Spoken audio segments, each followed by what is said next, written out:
What's up, everybody? Jared Sandler with your Monday morning high five. Typically, the Monday after a Cowboys game, we would just focus on the Cowboys, but I mean, I think it's more fun right now to keep the NFL as a whole in mind. So we'll start with the Cowboys. They beat the Bengals pretty decisively, really, in Andy Dalton's return to Cincinnati. Good for Andy.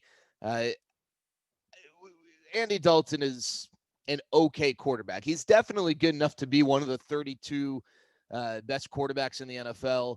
But it's kind of like I've learned this watching Formula One. I've become a fan of Formula One over the last few months after watching Drive to Survive on Netflix. It's a show recommendation. There are certain teams where it doesn't matter the driver. The teams don't have enough money. They're never really going to compete, and it's kind of like a known thing. Well, Andy Dalton to me is kind of the reverse. All the teams could compete, but there's certain quarterbacks where you can have them, you can start them, but you're just not going to compete for the grand prize. You're not going to compete for a Super Bowl, but he's definitely good enough to be one of the quarterbacks. That's Andy Dalton. He does some things that are like, wow, starting quarterback. Like he belongs, and he used to be good. The touchdown pass he threw to Amari Cooper, I thought was a really special combo. Andy Dalton with the not only the timing of the throw perfectly, but placing it right around the knees so that it's not going to be interfered with by some of the surrounding defenders because Amari Cooper was not wide open, but also that protects Amari Cooper, allows him to go low, make the catch, stay out of harm's way, secure it. That was just a really, really well done job by both Dalton and Cooper, who, he trusted his quarterback. He didn't look over his shoulder too soon, was able to keep the defenders away from him, look at the right time, make the catch. That moment right there, like, wow, that's like an NFL starting quarterback play. And the reality is, Andy Dalton is an NFL starting quarterback. He just happened to sign as a backup with the Cowboys. There are a handful of quarterbacks in the NFL who are not as good, starting quarterbacks who are not as good as Andy Dalton. But if you want to consistently push for the playoffs or want to do more than that, he's probably not your guy, especially at this point in his career. But it was nice to see him go to Cincinnati and get the win. That meant a lot to him, and had a nice game, an efficient game. Threw for a buck 85, but did it on 16 to 23, no interceptions, threw 2 touchdowns, and did it really without a running game. The Cowboys averaged 4 yards per carry, and neither of their starting running backs exceeded 4 yards per carry. As a matter of fact, Zeke averaged 4 on the nose, but only because of a 26-yard run in the fourth quarter. Otherwise, he was getting absolutely nothing. Tony Pollard didn't do a whole lot in the running game. The two running backs combined averaged less than 4 yards per carry. It was CeeDee Lamb's 15-yard rush that kind of pushed that average just a tick above 4 yards per carry. So Andy Dalton did it without a running game, and there wasn't a receiver who blew up. Amari Cooper led the team in catches and yards, 4 for 51. So it's not like anyone had a standout game there, but it's fun to watch the Cowboys receiving corps. CeeDee Lamb, Michael Gallup, Amari Cooper. I don't know if that's the best receiving core in the NFL. I know some people going into the year thought it might be. I think there's some other receiving cores that would put up a really, really good fight.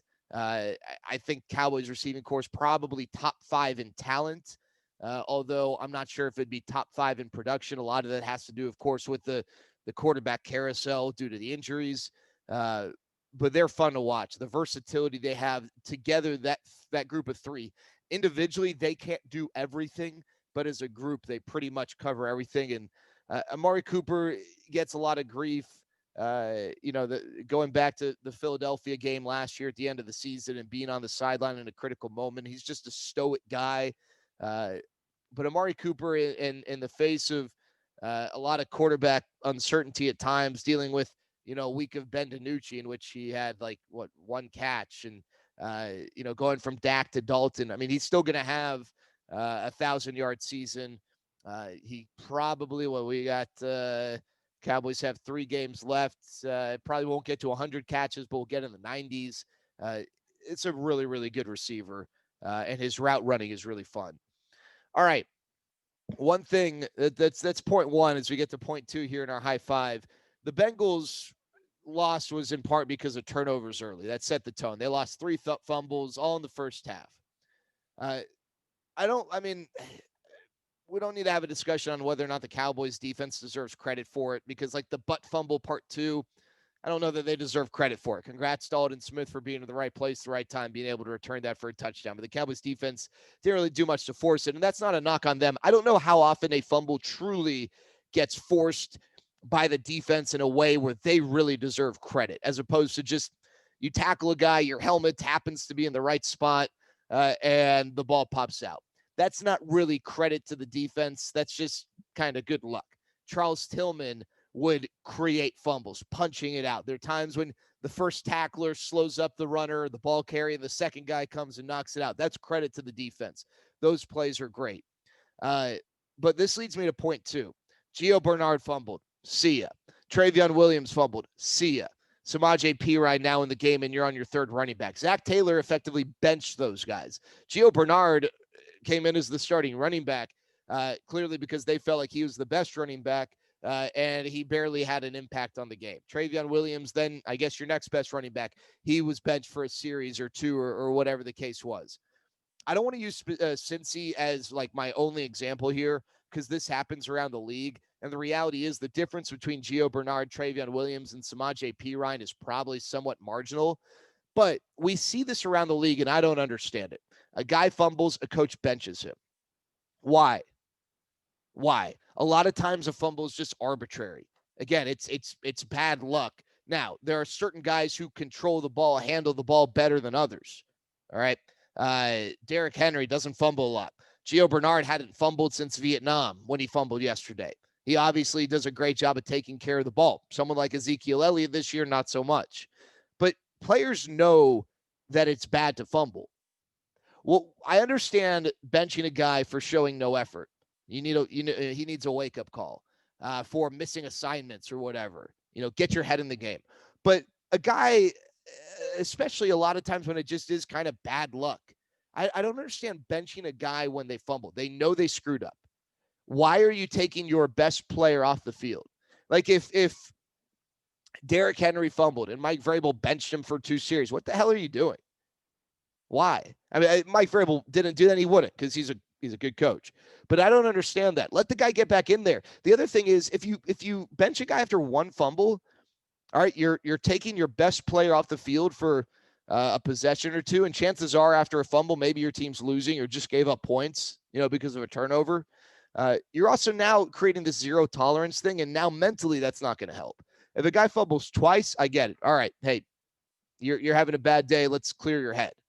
One fumble, I don't understand why coaches do that, especially when you're taking your best player off the field. If your backup running back fumbles, you want to sit him for a few series, that's fine. But there's a reason why that guy, your starting running back, was on the field and is your starting running back because he gives your team the best chance. Why are you benching that guy? Just because he fumbled once. I don't get it.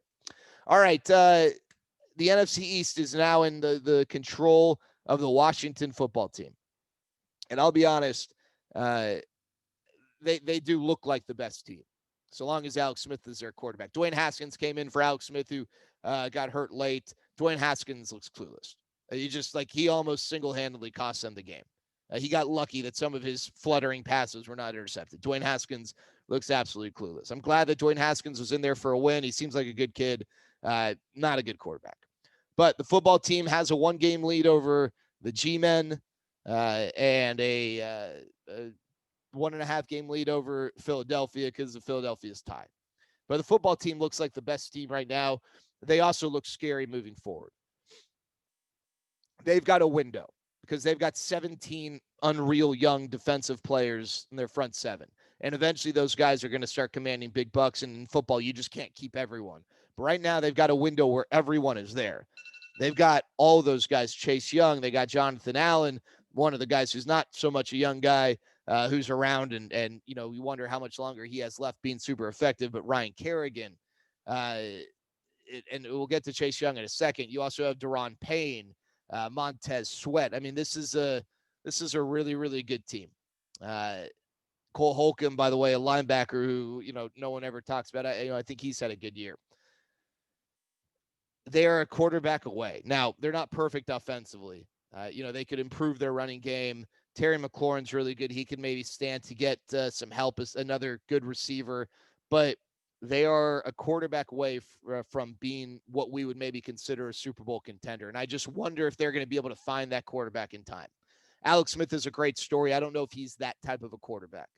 I don't know where that guy's coming. I don't know, how they're going to get him. But if I'm the NFC East, and people have said this, the Washington football team is somewhat scary.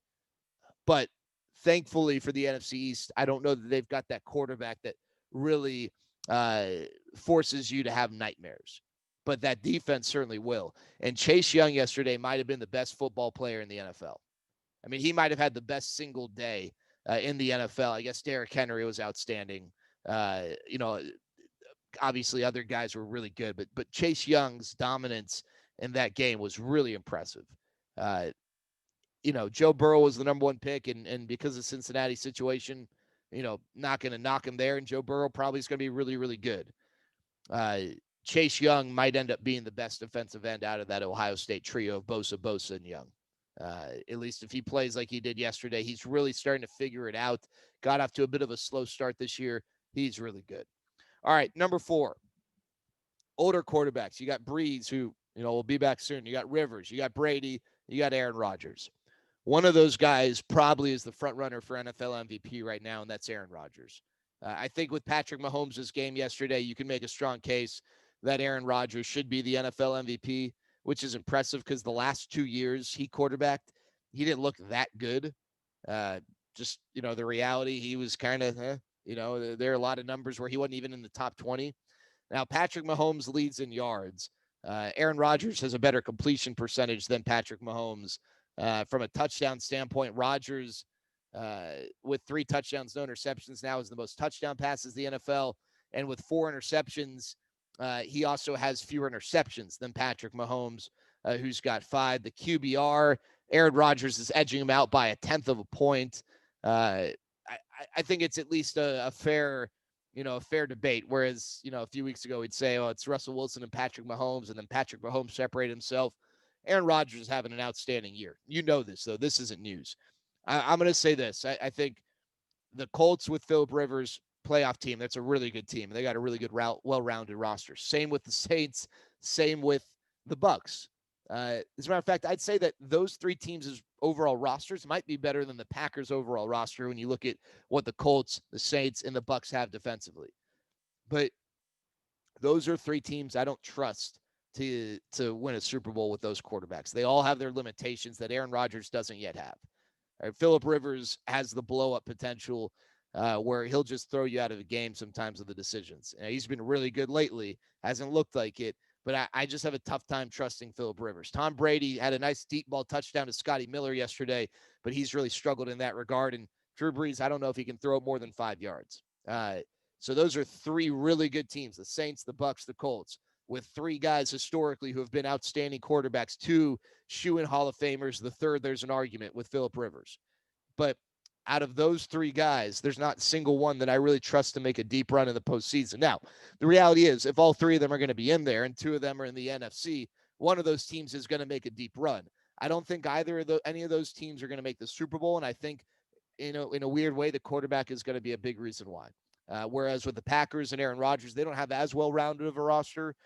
Their secondary is good. They don't stop the run nearly as well. But Aaron Rodgers is playing at such a high level, it's tough to eliminate them as a threat. By the way, Davante Adams, best receiver in the NFL. He is so complete. And he and Tyreek Hill, right now this year, it's tough to go back. It's tough to decide. They're both outstanding. They're both having remarkable years, and it seems like they're having a touchdown battle. Tyreek Hill had 2 yesterday. One, I believe, was rushing. Davante Adams had 1. They both have 14 to lead the NFL. They're having a fun little back and forth for who's going to end up having the best year as a wide receiver in the NFL. All right, 5th, just some tidbits from around the league. Miami's defense is legit. The pressure they put on Patrick Mahomes, obviously the Chiefs did score. They did have a special teams touchdown. They kept the Chiefs in check, really, for the most part. They gave the Chiefs as much trouble as anyone else. Jerome Baker, for people who watch that game, who maybe don't watch a lot of AFC East football or AFC football, certainly the Dolphins over the years haven't gotten a lot of love. Jerome Baker, one of the better linebackers of the NFL, and he had a nice game yesterday. Kyler Murray. Now, the Cardinals had a decisive win over the Giants. The Giants had been playing well. I know that, people might just be conditioned to scoff at that. But Kyler Murray is playing like a guy right now who at the end of the year is going to come out and say, hey, I've got surgery lined up because I'm playing through X injury, or I've played through X injury. I don't know what it is, but there's just something that looks different about him here over the last 3 to 4 weeks than the first 8 to 9 weeks of the season. Uh, I think he's playing through something. I don't know if we'll ever learn about it, but it's you got those guys. You're like, oh, I knew it. Like Stars fans, Ben Bishop. Needing to have that additional surgery at the end of this past season. It just wasn't working out for him. That's kind of how I feel about Kyler right now. But nice win for the Cardinals. They needed that. I have no clue what to make of Sam Darnold. He was not good yesterday, but he plays for the New York Jets, and they're such a mess. Uh, I hope that he is not ruined. I honestly, uh, I felt the same way about another USC quarterback. I still think to this day that Mark Sanchez, had he gone to a different organization, would have had a much better NFL career. But when you go to the Jets, and whether it's Rex Ryan or now Adam Gase, they don't develop quarterbacks. They don't put them in a good situation. The organization is such a dumpster fire that it ruined. I think it ruined Mark Sanchez, and I hope it's not ruining Sam Darnold. I was not a big Sam Darnold believer out of college. I did not think he was going to be a really good NFL quarterback, and I don't know if he is. It's not that I'm sitting here pounding my fist saying he will be, but I just don't know if we'll ever truly know how good he could have been unless he gets out of New York quickly. I hope that they cut bait with Sam Darnold. They'd be silly to do it, I think, because I don't know. Or excuse me, they wouldn't be silly. I feel bad. It's going to be silly for Sam Darnold to want to stay. He should be happy that they're tanking. Hopefully they get Trevor Lawrence or Justin Fields and he can get out of there. I'd be curious to know what Sam Darnold will look like, in a different organization, because watching them yesterday was just absolutely pitiful. That is not, let me repeat, that is not all on Sam Darnold. All right. The Bills. The Bills beat the Steelers. Cole Beasley was right when he said there's more talent in Buffalo than in Dallas. That is a really good team. They are balanced.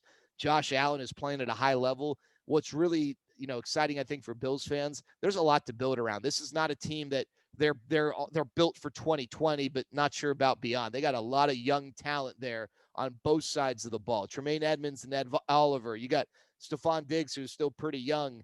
Obviously, Josh Allen. You got young talent on both sides. That's a fun team. And they showed that Pittsburgh's lack of a running game really is an issue. Nice win for the Bills. I don't know if Jalen Hurts is the guy in Philadelphia, but it certainly made Philadelphia creative once again defensively. They looked like Doug Pederson looked like the coach that people used to laud from an offensive standard. I say defense, I've meant offensively, the creativity, opening it up. That was a nice win for them yesterday over the Saints. That's obviously a good team. And then finally, letting Russ cook is fun, and Russell Wilson is outstanding. They need a running game. Yesterday, they ran for well more than 4 yards a carry. Getting Chris Carson back, I think people forgot, I certainly did, how important Chris Carson is to that offense. If Chris Carson is able to stay healthy, that offense just is able to add a different dynamic. Still defensively, I mean, they had a good defensive game against the Jets. It doesn't count. Defensively, still not sure if they got enough. The offensive line, still not sure. But adding Chris Carson helps out that offensive line because it forces the defense to not maybe key in on letting Russ cook. So a really, really good game there. Encouraging game for the Seahawks. That's our Monday High Five. Have a great start to your week.